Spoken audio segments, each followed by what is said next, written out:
Halo, dalam video ini saya akan menceritakan tentang salah satu mata kuliah yang saya ajar di program Magister Administrasi Bisnis, yaitu mata kuliah Intercultural Communication and Conflict Management atau Komunikasi Antar Budaya dan Manajemen Konflik. Konflik di seluruh dunia, baik dalam konteks bisnis dan manajemen maupun masyarakat secara umum, terjadi akibat dari beragam perbedaan antara manusia. Dengan adanya teknologi yang mempertemukan manusia, dunia yang menjadi semakin tidak memiliki batas tidak hanya memberikan kesempatan bagi manusia untuk bekerja sama, tetapi juga memfasilitasi terjadinya konflik. Oleh karena itu, menjadi penting bagi kita untuk menyadari keberagaman dalam bentuk apapun dan merancang teknik-teknik komunikasi terutama dalam mengelola konflik.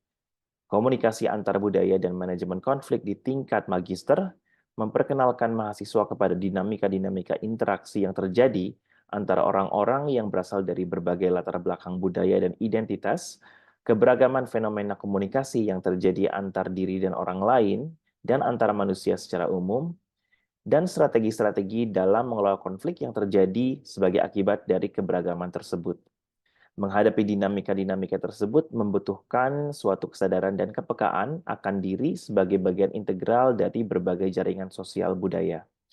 Sebagai mata kuliah pilihan, mata kuliah ini khususnya diperuntukkan bagi mahasiswa yang dalam karir masa depannya berharap untuk dapat berhadapan dengan orang-orang dari berbagai latar belakang budaya dan identitas, atau mereka yang berharap untuk bekerja atau belajar di negara atau budaya lain.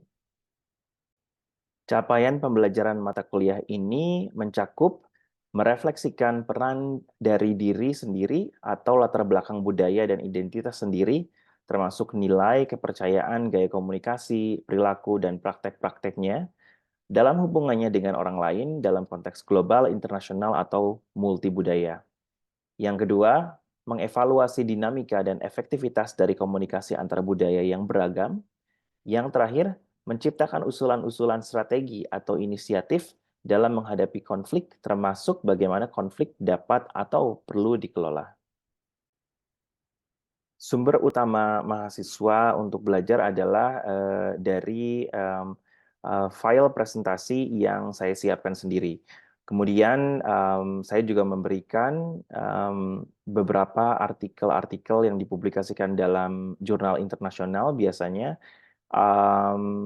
dan kemudian video-video yang dapat diakses secara luas, seperti video-video yang dipublikasikan dalam YouTube atau TED Talk. Mahasiswa juga bisa mengakses buku yang dapat memperkaya pemahaman mahasiswa terkait dengan materi-materi atau topik-topik apapun dalam mata kuliah ini. Perkuliahan secara umum dilakukan secara tatap muka. Ini dikarenakan kuliah ini sangat menekankan pada interaksi antar saya dan juga mahasiswa. Banyak diskusi-diskusi yang dikembangkan di dalam kelas, dan itu hanya bisa dilakukan ketika saya dan mahasiswa bertatap muka.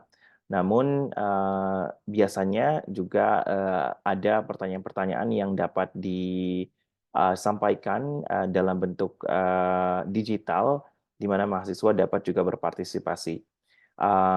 Namun secara umum mata kuliah ini mengandalkan metode atau mode tatap muka.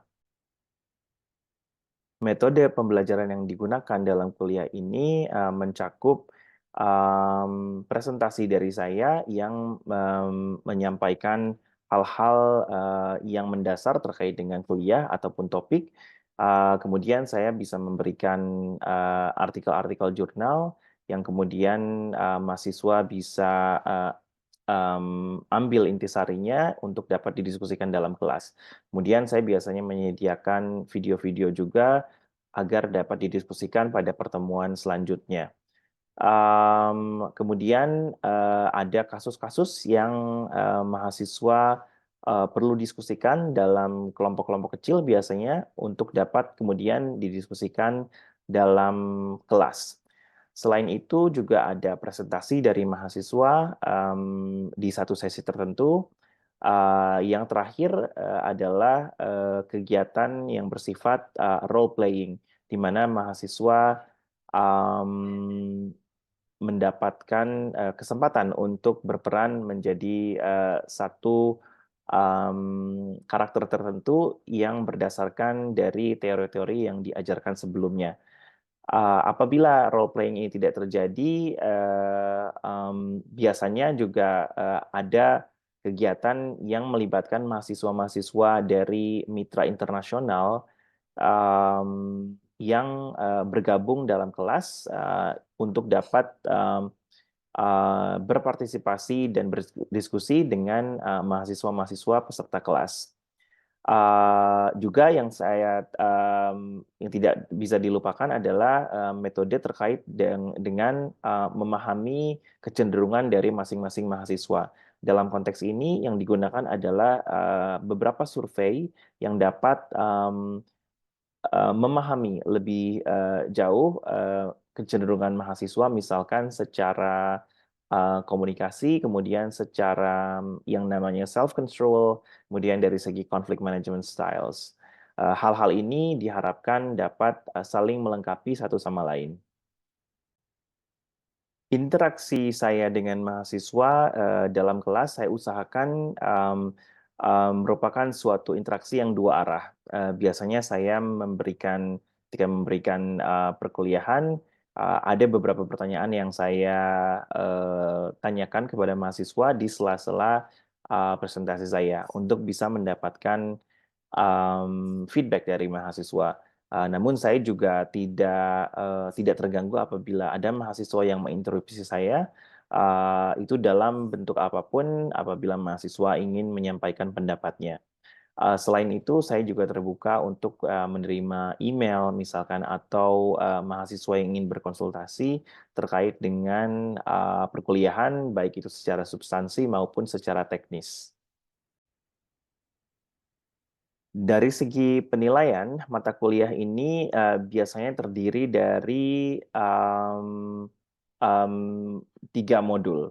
Yang modul pertama ini adalah modul yang saya ampuh, yaitu tentang self-awareness and diversity. Dalam modul ini biasanya saya memberikan tugas refleksi berupa video di mana mahasiswa perlu memberikan insight-nya, input-nya dengan dalam satu grup untuk pertanyaan-pertanyaan atau terhadap pertanyaan-pertanyaan yang saya berikan. Biasanya ada 3 pertanyaan yang saya berikan terkait dengan topik-topik dalam modul 1 ini. Dan sebelumnya saya memberikan beberapa tugas, misalkan seperti survei atau video, kemudian role playing dan lainnya. Hal ini banyak yang tidak dinilai, namun kesemuanya ini diharapkan dapat memberikan dukungan agar mahasiswa dapat lebih nyaman untuk menjawab pertanyaan-pertanyaan dalam video refleksi yang saya minta mahasiswa kerjakan sebagai tugas akhir dari modul 1 ini. Dari segi penilaian, khusus untuk tugas video refleksi, saya menekankan pada elaborasi yang mahasiswa berikan, insight yang mahasiswa berikan terhadap masing-masing pertanyaan, dan juga keaktifan dalam diskusi grup yang tercerminkan dalam video yang direkam. Dari sana saya dapat memahami seberapa dalam pemahaman mahasiswa terkait dengan materi-materi yang diajarkan. Selain itu, saya juga mengharapkan mahasiswa untuk bisa berpikir kritis terkait dengan pola pikir mereka sendiri dan juga insight yang mereka bisa dapatkan dari temannya yang berdiskusi dengannya di video tersebut. Oke, setelah ini saya akan menampilkan cuplikan dari kegiatan kelas online atau daring yang saya lakukan bersama mahasiswa kuliah Intercultural Communication and Conflict Management untuk ASEAN MBA atau mahasiswa dalam program MBA ASEAN. So in the idea of self-control is basically how each one of us will view ourselves in relation to others.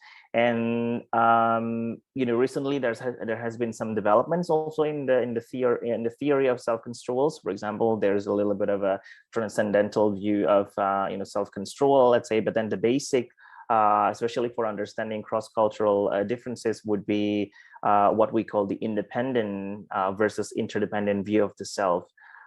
So the first one, IND in the result would indicate independent self-control and versus interdependent one.